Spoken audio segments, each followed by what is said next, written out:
is an ancient creature," Jonas whispered, the flashlight turning his young face into a sea of shadows.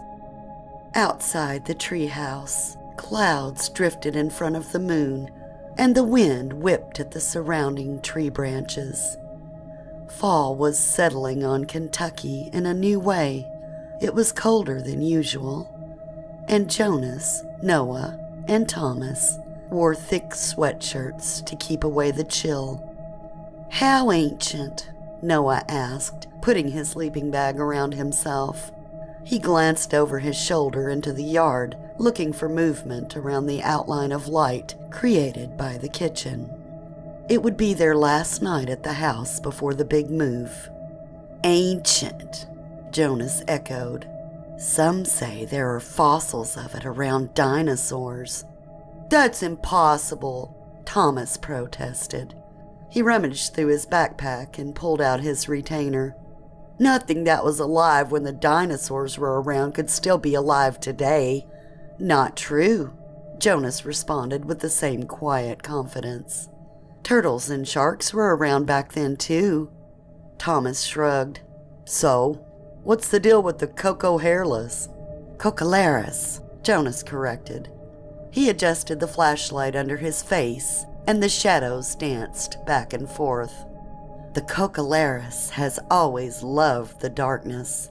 That's one of the reasons it outlived the dinosaurs.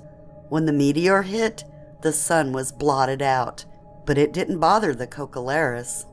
It thrived. But once the clouds cleared, it had to retreat back into the woods and the valleys. When the Native Americans lived in these hills, they worshipped it like a god. They would leave it there dying and prisoners of war. They believed this would keep it from attacking their villages at night. But they were wrong. Eventually, the Kokkalaris entered their homes. At first, he took the smallest and the weakest, the babies. But then he started taking away the children. Eventually, he took the women. And then, finally, he started attacking the men. They tried to fight back. At night, they kept fires lit along the perimeter of their camps, and lookouts would be armed with bows and arrows. But the Kokkalaris learned to move in the shadows. It devoured entire tribes. If it wasn't for the white man coming and pushing the Native Americans westward, they might have been entirely wiped out. "That can't be true," Noah said. "I mean, if it was real, we'd all know about it." "But it is real," Jonas said. After the Native Americans were pushed out, the white settlers soon learned about how dangerous the Kokkalaris is. After an entire family was slaughtered, the founders of Cook Square, our very town, decided to wipe the Kokkalaris out. Armed with torches and rifles, Cook Square joined with neighboring towns. They circled the forest and moved inward. They were determined to find the Kokkalaris and destroy it for good. Thomas sat forward. "Did they find it?" Jonas nodded. "Reports say they shot at it more than 100 times altogether. All they could find was a trail of blood that stopped at the Cumberland River. They looked all day and night, but they never spotted it again. After that, the killing of families and farm animals stopped. They all thought they were safe. But now, the Kokkalaris has emerged."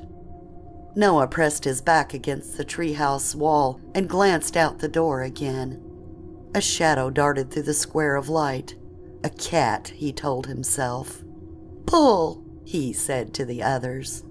Jonas grinned, the shadow of his lips and cheeks extending over his eyes and forehead. "Last month, Mr. Tanner found 3 sheep dead on his property. 2 of them were ripped apart, gutted, and eaten clean on the inside. The 3rd had all the signs of a Kokkalaris." Thomas sucked at his retainer and spat out the window. "Which are?" "The Kokkalaris has 2 fingers on each hand. Each finger has a razor-sharp talon at the end of it. The sheep had slash marks that match up with a typical Kokkalaris. The ground around the sheep was trampled with hoof marks, but they were bigger than a cow or horse, Another sign of the Kokkalaris. That could have been anything, Thomas said. It could have been a wolf that spooked the sheep with a mule nearby. Maybe, Jonas conceded, but that doesn't explain Henry Fletcher. Henry Fletcher? Noah said. He moved away. Did he? Mr. Tanner's sheep died on September 3rd. Henry stopped coming to school on September 12th because the Kokkalaris is on the move. That doesn't mean he's dead, Thomas protested. If he died, we would all know about it. I was with Mom at the grocery store a few days after. She ran into Henry's mom. She was white as a ghost. Why would she look like that if Henry wasn't dead? Hell, why would she still be shopping at Kroger's if they moved? Henry Fletcher was eaten by the Kokkalaris, and nobody's done anything because, let's face it, the Fletchers are strange people. They probably told the police he died in a hunting accident or something. The wind ripped through the tree branches again, tearing away leaves and pushing them to the ground. The boards of the treehouse groaned under the stress. Noah glanced out again, looking for movement beyond the square of light. It was gone. He peered at the house, hoping for a sign of life from the kitchen or his parents' bedroom. Nothing. It was completely dark, nothing but the vague outline of the house under the faint moonlight. Noah cleared his throat. What does the Kokkalaris look like? I mean, besides the hooves and claws. Tall, Jonas said. It has 2 knees on each leg, so when it stands up all the way, it's enormous. It's very thin. Its stomach kind of wraps around its spine. It has an enormous chest, so it can track prey for long distances without getting tired, and it has massive shoulders to use when it slashes its victims. Noah bit down to keep from trembling. What about its face? Hideous. Oh, give me a break, Thomas said. He fluffed his pillow and lay his head down. Jonas's eyes flicked out the door to the yard. And it's on nights like this, when there's a hint of moonlight and the neighborhood turns off all its lights, the Kokkalaris steps out of the forest to hunt for bigger game. To hunt for man. Thomas laughed again. I'm going to sleep. Nice try, Jonas, but I still think my story was better. Jonas shrugged. Think what you want. At least mine was real. Thomas snorted. Good night, guys. Night, Jonas said. On the other side of the treehouse, Noah inched his way into the back corner to get away from the door, trying not to look scared in the process. He knew what was ahead for himself. A night of lying awake, wondering about the source of every noise. What's the matter, Noah? Jonas asked. Worried the Kentucky Kokkalaris is going to reach out and grab you? The breeze, Noah mumbled. Got to get away from the breeze. He spread out his sleeping bag and lay down, bracing himself for the long night ahead. In the morning, the boys climbed down from the treehouse. At the base of the tree were 4 sets of claw marks dug deep into the bark. Each mark had 2 gouges. Evolution has been happening all around us. In fact, it's happening right now, in you and me. And it's been happening since the beginning of life on this planet. Can anyone tell me what evolution is? Mr. Maynard stepped from behind his desk to approach the class. Noah ducked down in his seat to avoid being called on, and beside him, Thomas continued sketching the latest cover of his comic book series, Chainsaw Hand. Nobody? Mr. Maynard asked, skeptical. Fine then. Evolution is the gradual change we see in different species over time. These specific changes often take a very long time to develop, but they are almost always in the species' best interest, according to the environment they live in. Mr. Maynard folded his hands behind his back and began walking up and down the aisles. As I said, these changes often take many years to see. Typically, a certain feature, or gene, is found to be advantageous. Plants or animals with these special genes will pass them along to their offspring, which will then help their offspring survive. Perhaps someday we'll determine paying attention in class is a valuable attribute in students. Mr. Maynard stopped beside Thomas's desk and scrutinized the drawings. "What do you think, Mr. Cunningham?" Thomas suddenly became aware things had changed in the room. A few people laughed. Thomas glanced around, then noticed Mr. Maynard. "Sir?" Mr. Maynard shook his head and continued pacing. "There's actually been a very recent example of evolution that perfectly demonstrates the concept. Has anyone ever heard of the peppered moth?" Once again, nobody raised a hand. "Okay," Mr. Maynard said. "What about the Industrial Revolution? Can anyone tell me what that is?" A few hands rose. "Sandy," Mr. Maynard said. "Go ahead." "It's like when people started using factories and stuff to make things." "Yes," Mr. Maynard nodded. "It is when people started using factories and stuff to make things. Modern machinery made it easier for humans to mass produce many goods. But at the beginning, we were very bad about how we powered our machines, and we created a lot of pollution. In some places, the pollution blotted out the sky.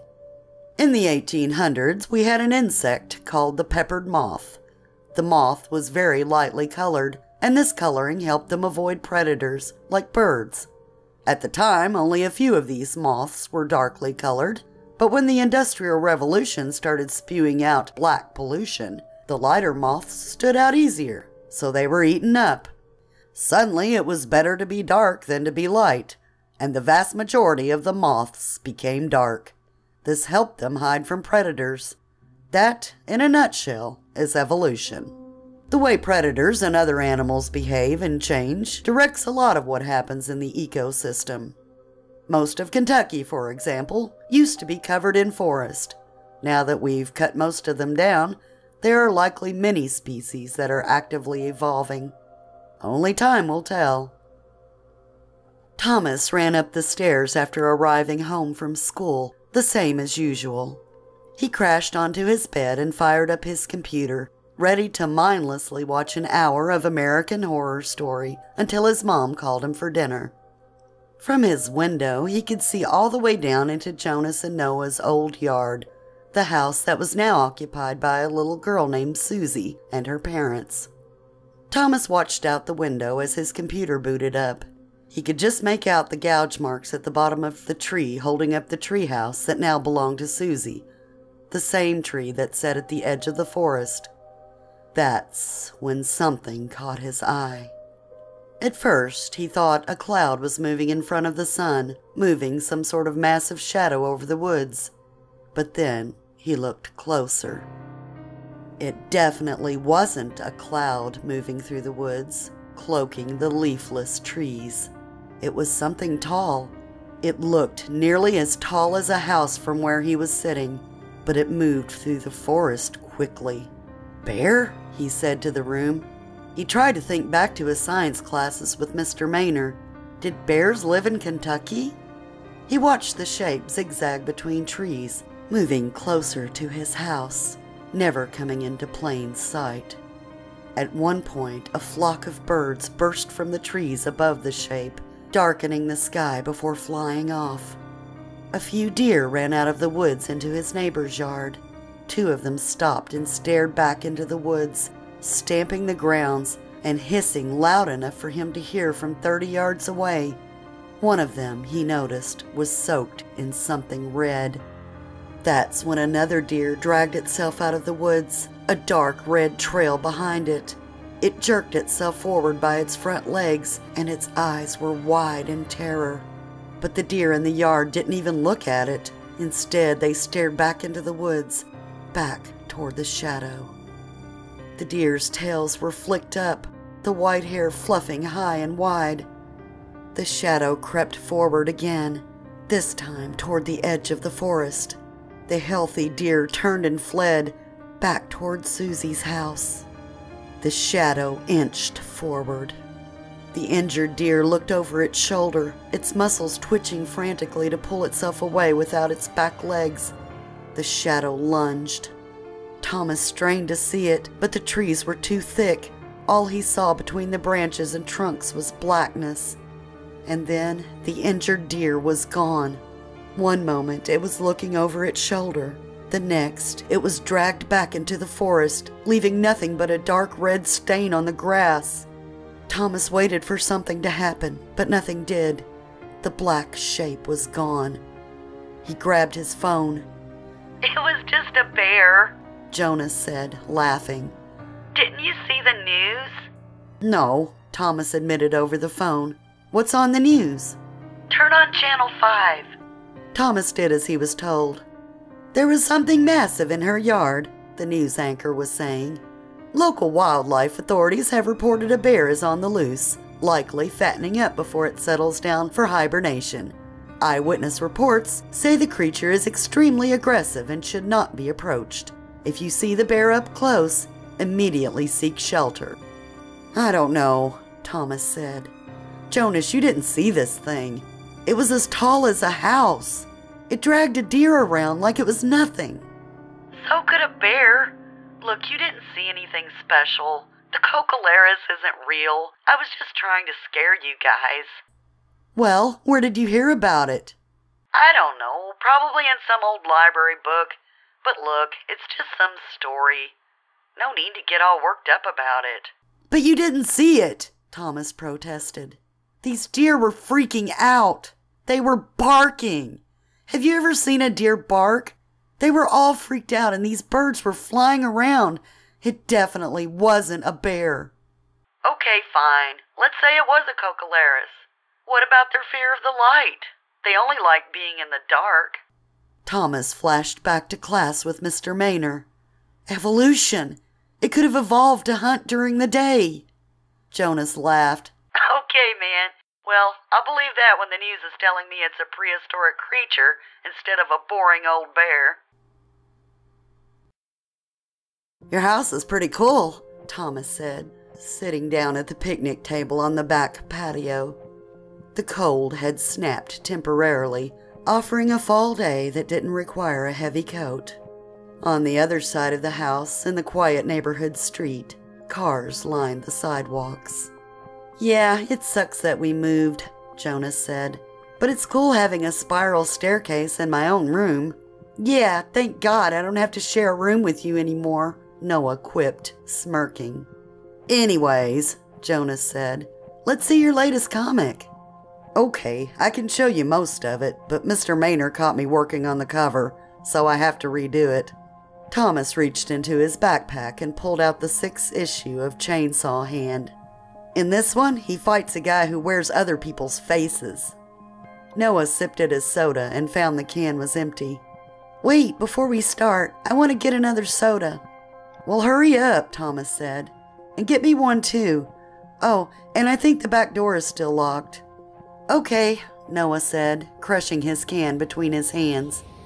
He ran around the brick house and headed for the front door, but a sight in the street stopped him in his tracks.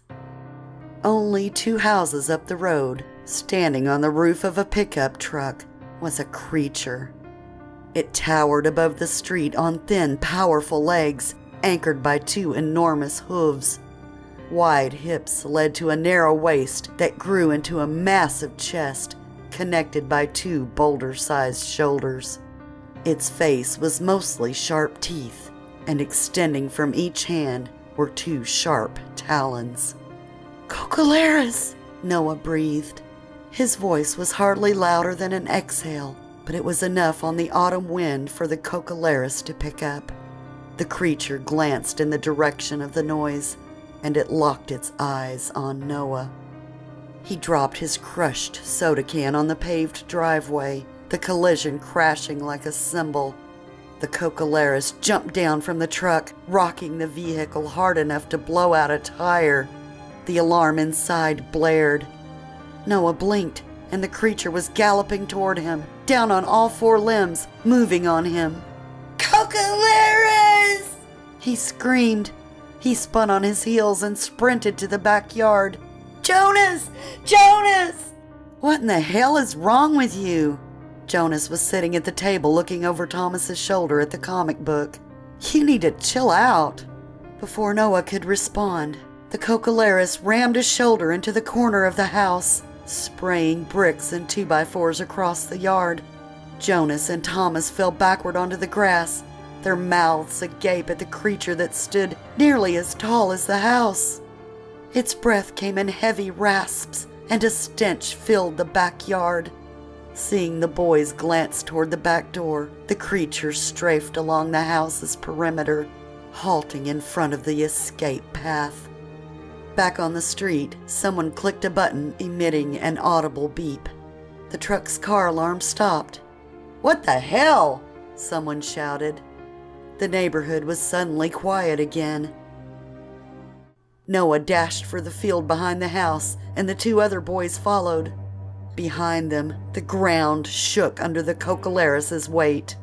They dashed into the cornfield, the dry stalks slipping between their outstretched hands and slapping their faces.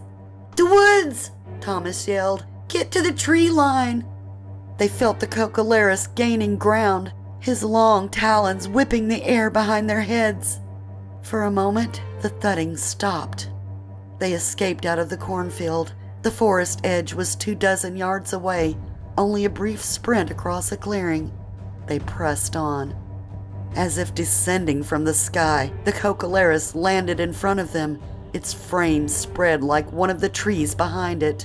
It swung at them with one enormous arm. They ducked and scattered, all of them headed for the tree line. "This way!" Jonas held, leading them down a steep gully. Noah and Thomas tripped, their bodies entangling and bouncing down the hill into the cracked leaves at the bottom. "Let's go!" Jonas cried, ripping the 2 of them from the ground and pulling them sideways along the wooded hillside. Above them, the Kokkalaris drifted through the trees. Its dark form loomed above them like a deathly shadow. Noah groaned. "We can't stop!" Thomas growled, slipping his arm around Noah's. Jonas led them deeper into the woods, where the trees were thicker. "If we can get into the thickest part, maybe it won't be able to reach us." "We're gonna get stuck," Noah cried. Jonas ran harder, forcing the other 2 to keep pace. All of them were in pain, their sides aching and their lungs gasping. Out of nowhere, the Kokkalaris landed in front of them again. It raised its arms high in the air, preparing for a powerful downward strike. Thomas reached into his pocket and produced a rock he had picked up during the chase. He launched it as hard as he could at the creature's face. The stone made a beeline directly into the Kokkalaris' left eye. The creature cried out, the powerful scream shaking the trees and sending the birds into the sky. "Now!" Thomas yelled. The 3 bolted deeper into the thick forest until the trees were tight together. They paused in the middle of a tight clearing that stayed dark among the trees. Jonas pressed a finger to his lips as they caught their breath. Noah tried to bite back his tears, but it was useless. His vision blurred. Thomas sniffed and made a face. He glanced around as if looking for something.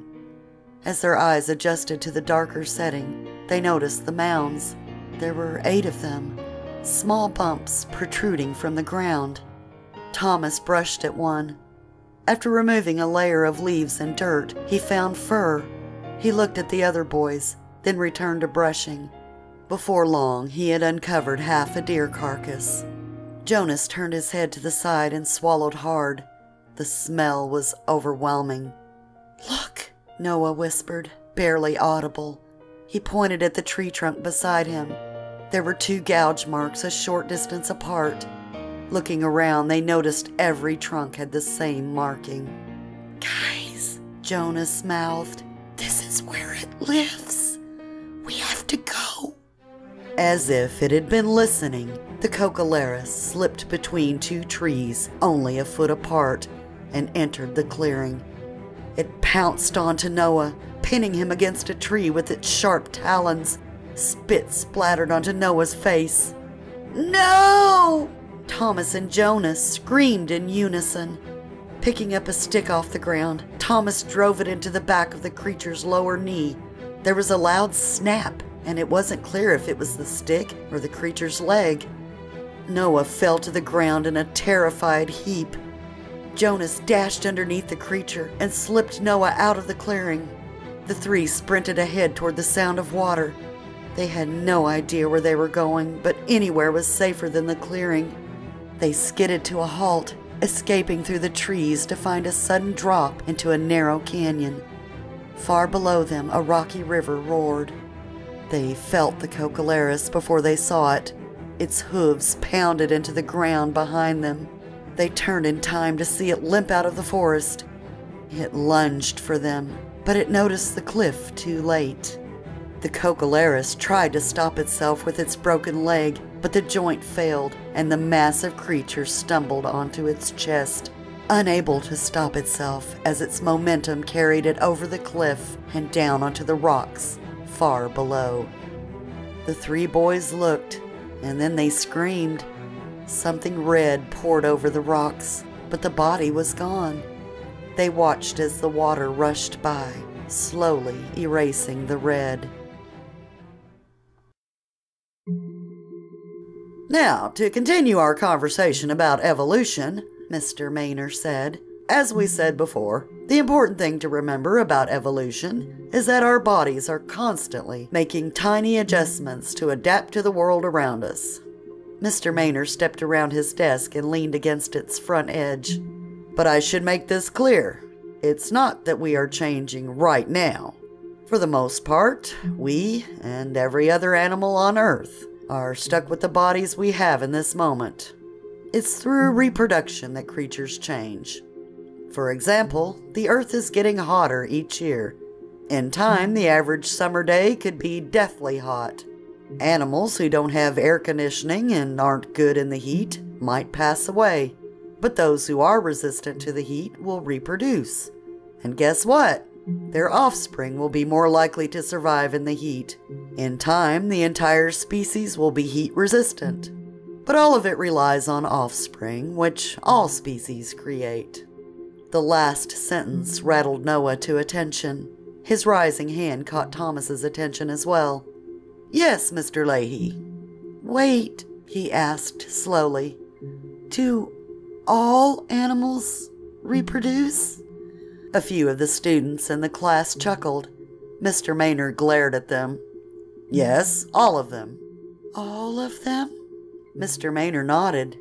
Yes, all creatures, whether they're a tiny microorganism or a giant blue whale, all have a way of reproducing. So, you couldn't have a creature that just lives forever? A few of the same kids laughed again. Mr. Maynard stood up. That's an interesting question.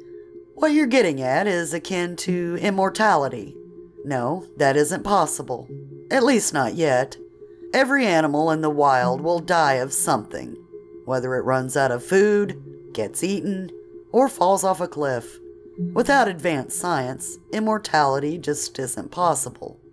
He paused for a moment, scanning the room to see if anyone had any follow-up questions. Now, getting back to reproduction. His voice went on, but neither Noah or Thomas heard any more.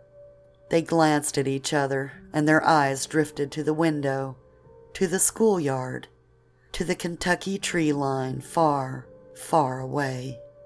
They had to watch for shadows.